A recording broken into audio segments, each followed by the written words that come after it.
Today my class is for second BSc Sem 3 for physics combination groups. Today our topic is about Fraunhofer diffraction by a double slit. In this topic we are going to discuss about explanation and general theory of Fraunhofer diffraction due to double slit. Okay, first of all Fraunhofer diffraction by a double slit. ఇక్కడ మనం diffraction of light 1లో first అంతా కూడా మనం Fraunhofer diffraction గురించి study చేస్తాము. Next ఫ్రెనెల్ diffraction గురించి study చేస్తాము అని ఆల్రెడీ మనం ప్రీవియస్ క్లాస్లో చెప్పుకున్నాము. ఇంతకుముందు ప్రీవియస్ క్లాస్లో మన టాపిక్ ఏంటి అంటే సింగిల్ స్లిట్, అంటే అక్కడ ఓన్లీ ఒక్క స్లిట్ మాత్రమే ఉంది. ఇక్కడ ఎన్ని స్లిట్స్ ఉన్నాయి? 2 స్లిట్స్ ఉన్నాయి. ఓకే, ఫస్ట్ డయాగ్రామ్ చూద్దాము. These are the 2 slits ABCD అనేవి 2 స్లిట్స్ కనిపిస్తున్నాయి కదమ్మా. స్లిట్స్ ఇలా ఓపెన్గా ఒక మధ్యలో ఒక చీలిక లాగా ఉండేదాన్ని స్లిట్ అంటారు. ఈ స్లిట్ యొక్క విడ్త్ ఎంత అంటే స్మాల్ ఈ. ఈచ్ స్లిట్ యొక్క విడ్త్ అనేది యూనిఫామ్గా ఉంటుంది. ఇక్కడ పెద్దగా ఇక్కడ చిన్నగా కాదు. ఇక్కడ ఈ అనే విడ్త్ ఉంటే ఇక్కడ కూడా స్మాల్ ఈనే విడ్త్ ఉంటుంది.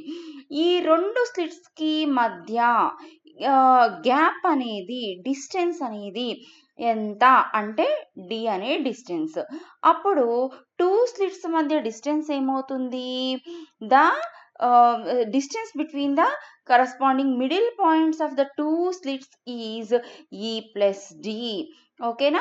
S is a monochromatic source of light. Here it is a lens. ఇక్కడ నుంచి వచ్చిన లైట్ మళ్ళీ ఇక్కడ ఇంకొక లెన్స్ ద్వారా లైట్ అనేది ట్రావెల్ చేస్తుంది. ఆ వచ్చిన లైట్ XY అనే స్క్రీన్ మీద మనకి ప్యాటర్న్ అనేది ఫామ్ చేస్తుంది. Okay, let a parallel beam of monochromatic light of wavelength lambda be incident normally upon the 2 slits. ఈ S అనే సోర్స్ నుంచి వచ్చినటువంటి మోనోక్రోమాటిక్ లైట్ లాంబ్డా అనే వేవ్ లెంత్ ఉన్నటువంటి మోనోక్రోమాటిక్ లైట్ ఎక్కడ ఇన్సిడెంట్ అవుతుంది? S1 అనే స్లిట్ మీద ఇన్సిడెంట్ అవుతుంది, S2 అనే స్లిట్ మీద ఇన్సిడెంట్ అవుతుంది. ఇన్సిడెంట్ అయిన తర్వాత the light diffracted from these slits is focused by a lens on the screen XY. ఈ S1 అనే S2 అనే 2 స్లిట్స్ దగ్గర నుంచి లైట్ ఏమవుతుంది? డైఫ్రాక్ట్ అవుతుంది. అలా డైఫ్రాక్ట్ అయిన లైట్ ఈ లెన్స్ ద్వారా ఫోకస్ అయ్యి XY అనే స్క్రీన్ మీద మనకి ఫోకస్ అవుతుంది. The diffraction at 2 slits. ఇప్పుడు S1 S2 దగ్గర డైఫ్రాక్షన్ జరుగుతుంది కదా, ఇక్కడ డైఫ్రాక్షన్ జరుగుతుంది, అలాగే ఇంటర్ఫియరెన్స్ జరుగుతుంది. ఎందుకు అంటే ఒక సింగిల్ స్లిట్ వలన మనకు తెలుసు లైట్ అనేది ఒక స్లిట్ మీద ఇన్సిడెంట్ అయితే అక్కడ లైట్ అనేది డైఫ్రాక్ట్ అవుతుంది అని తెలుసు. సింగిల్ స్లిట్ మాత్రమే ఉంటే మనకి డైఫ్రాక్షన్ మాత్రమే జరుగుతుంది. కానీ ఇక్కడ 2 స్లిట్స్ ఉన్నప్పుడు ఇక్కడ ఇంటర్ఫియరెన్స్ కూడా జరుగుతుంది. బికాజ్ ఈ 2 స్లిట్స్ అనేవి ఒకటే సోర్స్ నుంచి డిరైవ్ చేయబడినవి కాబట్టి ఈ 2 స్లిట్స్ కూడా మనకి కోహరెంట్ సోర్సెస్ లాగా యాక్ట్ చేస్తాయి. Here the diffraction is a combination of diffraction as well as interference. The pattern on the screen is the diffraction pattern due to single slit on which a system of interference fringes is superposed. ఇక్కడ system మీద diffraction pattern form అవుతుంది, అలానే మనకి interference కూడా ఏమవుతుంది అంటే దాని మీద సూపర్ ఇంపోజ్ అవుతుంది. Okay, when a plane wavefront is incident normally upon both slits, ఏదైనా ఒక లైట్ వచ్చి ఈ 2 స్లిట్స్ మీద ఇన్సిడెంట్ అయినప్పుడు మనం ఆల్రెడీ ప్రీవియస్ క్లాస్లో చెప్పుకున్నాము, every point becomes a source of secondary wavelets. ఇక్కడ ప్రతి పాయింట్ కూడా మళ్ళీ మనకి ఒక సోర్స్ లాగా యాక్ట్ చేస్తుంది. ఆ సోర్స్ నుంచి వచ్చే వాటిని వేవ్లెట్స్ అంటారు. ఇక్కడ మనకి ఫ్రెష్ సోర్స్ నుంచి రావట్లేదు కాబట్టి వీటిని సెకండరీ వేవ్లెట్స్ అంటారు. Which travel in all directions. ఇక్కడ నుంచి వచ్చే సెకండరీ వేవ్లెట్స్ అన్ని డైరెక్షన్స్లోనూ ట్రావెల్ చేస్తాయి. ఎన్ని పాసిబుల్ ఆఫ్ యాంగిల్స్ యాంగిల్స్ ఉంటే అన్ని పాసిబుల్ ఆఫ్ యాంగిల్స్ చేస్తాయి. The secondary waves travelling in the direction of incident light come to focus at a point P0. Incident అయిన డైరెక్షన్లోనే ట్రావెల్ చేస్తే కనుక ఆ లైట్ రేస్ వచ్చి P0 అనే పాయింట్ దగ్గర ఫోకస్ అవుతాయి. While the secondary wavelets travelling in a direction making an angle theta with the incident direction come to focus at point P1. అర్థమైందా అమ్మా? ఇక్కడ ఏంటి అంటే ఈ ఎస్ అనే సోర్స్ నుంచి లైట్ అనేది వచ్చి ఇక్కడ ఇన్సిడెంట్ అవుతుంది కదా. ఇక్కడ చూడండి, నేను కర్సర్తో చూపిస్తున్నాను. ఇన్సిడెంట్ అయిన డైరెక్షన్లోనే వచ్చిన వేవ్స్ అన్నీ కూడా P0 అనే పాయింట్ దగ్గర ఫోకస్ అవుతాయి. ఎటువంటి యాంగిల్ చేయకుండా θ = 0 అనే యాంగిల్ చేసినవన్నీ కూడా P0 దగ్గర ఫోకస్ అవుతాయి. ఇన్సిడెంట్ అయిన డైరెక్షన్లోనే అన్నీ రావు కదా, కొంత యాంగిల్స్ చేస్తాయి కదా. ఇన్సిడెంట్ అయిన లైట్ తోటి θ అనే యాంగిల్ చేస్తున్న లైట్ రేస్ అన్నీ కూడా వచ్చి P1 అనే పాయింట్ దగ్గర మనకి ఫోకస్ అవుతాయి. Okay, due to single slit వలన వచ్చిన లైట్ యొక్క యాంప్లిట్యూడ్ ఎంత అంటే A sin α/α. ఓకే, ఇది మొత్తం కూడా మనకి diagram explanation. Due to double slit అర్థమైంది కదా. Here S is a source of secondary wavelets. Here convex lens అనేది మనం ఎందుకు యూజ్ చేస్తామో తెలుసు మనకి. ఆల్ డైరెక్షన్స్లోనూ వెళ్లకుండా ఇలా ప్యారలల్ డైరెక్షన్స్లోకి లైట్ రావడం కోసం లెన్స్ ప్లేస్ చేస్తున్నాము. ఈ S1 S2 are 2 slits. E is the width of each slit. D is the distance between the two slits. The distance between the center from the middle point of the two slits is E plus D. XY is the screen. Incident and డైరెక్షన్లో వచ్చినటువంటి light race అన్నీ కూడా P0 దగ్గర focus అవుతాయి. θ అనే angle చేసిన light race అన్నీ కూడా P1 దగ్గర ఫోకస్ అవుతాయి. ఇదంతా కూడా ఇప్పుడు నేను చెప్పినటువంటి డయాగ్రామ్ నుంచి ఎక్స్ప్లెనేషన్. ఓకే, నెక్స్ట్ ఏం చెప్పుకుంటున్నాము? According to the theory of diffraction, due to single slit నుంచి వచ్చిన వేవ్లెట్ యొక్క యాంప్లిట్యూడ్ ఎంత అంటే A sin α/α. ఇది ఆల్రెడీ మనం సింగిల్ స్లిట్లో క్యాలిక్యులేట్ చేసాము. Where A is constant being equal to the amplitude due to single slit.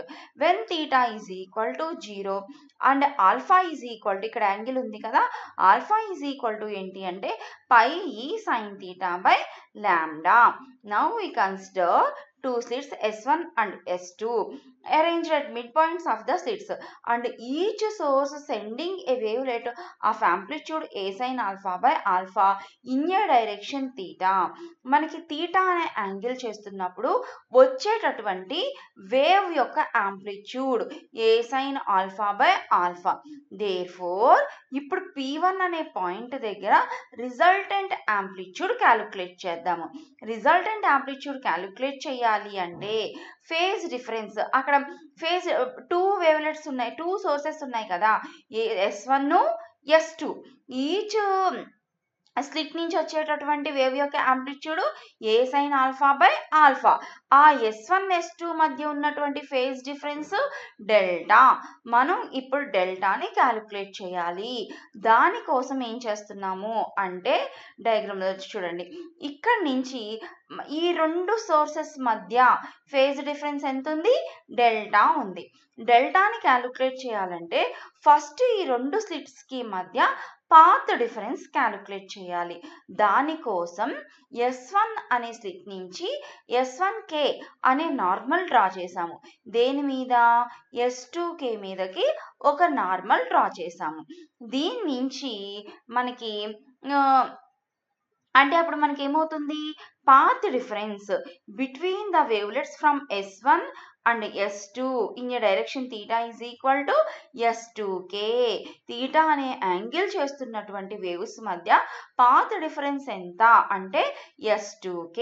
Okay, ఈ రైట్ యాంగిల్ ట్రయాంగిల్ నుంచి S1 S2K అనే రైట్ యాంగిల్ ట్రయాంగిల్ నుంచి sin theta is equal to opposite side S2K by hypotenuse S1 and S1 S2. Okay, sin theta is equal to ఏమవుతుంది S2K by S1 S2. S1 S2 is equal to value ఏంటి E plus D అంటే sin theta is equal to S2K by E plus D. చూడండి, అప్పుడు S2K is equal to ఏమవుతుంది cross multiply చేస్తే E plus D sin theta అవుతుంది. Okay, phase difference delta is equal to formula ఏంటి 2π by lambda into path difference. This is the path difference. కాబట్టి 2π by lambda into E plus D sin theta. Now మనకేం కావాలి అంటే P1 అనే point దగ్గర resultant amplitude కావాలి. దానికోసం ఇక్కడ మనం ఒక ట్రయాంగిల్ని కన్సిడర్ చేసాం. OG one side, GH other side, OH is the another side. Okay, from this right triangle OH square is equal to OG square plus GH square plus 2OG GH cos delta Pythagoras theorem. Okay, OH square అంటే diagram లో చూడండి అమ్మా, capital R square. OG square value A sin alpha by alpha square. అలాగే ఎందుకంటే due to single slit, due to another single slit, A sin alpha by alpha whole square plus 2 OG GH value substitute చేసాము cos delta. A sin alpha by alpha ఈ మొత్తం ఈక్వేషన్లో common తీసాము. 1 plus 1 plus 2 cos delta. 1 plus 1 2. ఈ ఈక్వేషన్లో 2 common తీస్తే 1 plus cos delta. 1 plus cos delta. 1 plus cos 2 theta is equal to formula ఏంటంటే 2 cos square theta minus 1. కాబట్టి అంటే cos 2 theta value ఏంటి అంటే 2 కాస్ స్క్వేర్ తీటా మైనస్ 1. ఆ వాల్యూని ఇక్కడ సబ్స్టిట్యూట్ చేసాం. ఇక్కడ 2 తీటా లేదు కాబట్టి 2తో మల్టిప్లై చేసి డివైడ్ చేసాం కాబట్టి ఇక్కడ డెల్టా బై 2 వచ్చింది. 1 ప్లస్ 1 మైనస్ 1 క్యాన్సిల్ అవుతుంది. Beta is equal to pi by lambda E plus D sine theta. అంటే మనకి ఇక్కడ యాంగిల్ అన్నమాట. బీటా ఈజ్ ఈక్వల్ టు ఏంటి ఫార్ములా మనకి pi by lambda E plus D sine theta. దీన్ని equation 2 అనుకోండి. అంటే therefore the resultant intensity at point P0 is given by I is equal to అంటే ఇక్కడ ఏమొచ్చింది మనకి 2 cos స్క్వేర్ డెల్టా బై 2 వచ్చింది కదా. ఓకే, ఇక్కడ I is equal to 4. I is equal to intensity కావాలి అంటే మనం స్క్వేర్ ఆఫ్ ద యాంప్లిట్యూడ్ చేయాలి. దట్ ఈజ్ ఈక్వల్ టు దాన్ని స్క్వేర్ చేస్తే 4A square sine square alpha by alpha square cos square delta బదులు ఏం సబ్స్టిట్యూట్ చేసుకున్నాం, అది మొత్తం బదులు ఏం సబ్స్టిట్యూట్ చేసామంటే బీటా అని రాసాము. ఇక్కడ ఉంది చూసారా కాస్ స్క్వేర్ డెల్టా అని ఉంది కదా. డెల్టా అంటే ఏంటి మనకి pi by lambda E plus D sine theta. ఆ pi by lambda E plus D ఇక్కడ కనిపిస్తుందా కాస్ స్క్వేర్ డెల్టా బై 2 ఉంది కదమ్మా. కాస్ స్క్వేర్ డెల్టా అంటే ఆల్రెడీ మనం ఇక్కడ రాసాము 2π by lambda E plus D sine theta.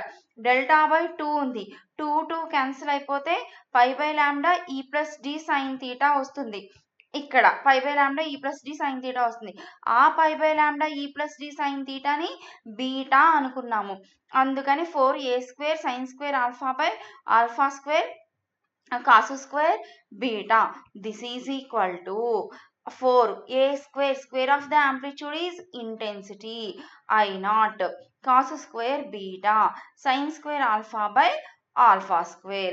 మనకి కావాల్సింది intensity at the point P1 అని అనుకున్నాం కాబట్టి I is equal to 4I0 cos square beta sign square alpha by alpha square. This is the resultant intensity at point P0. So due to double slit, మనం single slit అయినా double slit అయినా ఎన్ slits అయినా మనం అల్టిమేట్గా calculate చేసేది ఏంటి అంటే resultant intensity at particular point. మనం ఫస్ట్ టాపిక్లో సింగిల్ స్లిట్ వలన రిజల్టెంట్ ఇంటెన్సిటీ ఎంత వచ్చిందో క్యాలిక్యులేట్ చేసాము. 2 స్లిట్స్ యూజ్ చేస్తే రిజల్టెంట్ ఇంటెన్సిటీ ఏ విధంగా క్యాలిక్యులేట్ చేస్తామో ఇప్పుడు చూసాము. నెక్స్ట్ టాపిక్లో more than 2 that is n slits. మనం ఎన్ని స్లిట్స్ తీసుకుంటాము అంటే నెంబర్ ఆఫ్ స్లిట్స్ తీసుకున్నప్పుడు రిజల్టెంట్ ఇంటెన్సిటీ ఏ విధంగా వస్తుంది అనేది మనం నెక్స్ట్ టాపిక్లో చూస్తాం అన్నమాట. This is about Fraunhofer diffraction by A double slit. Okay, thank you girls.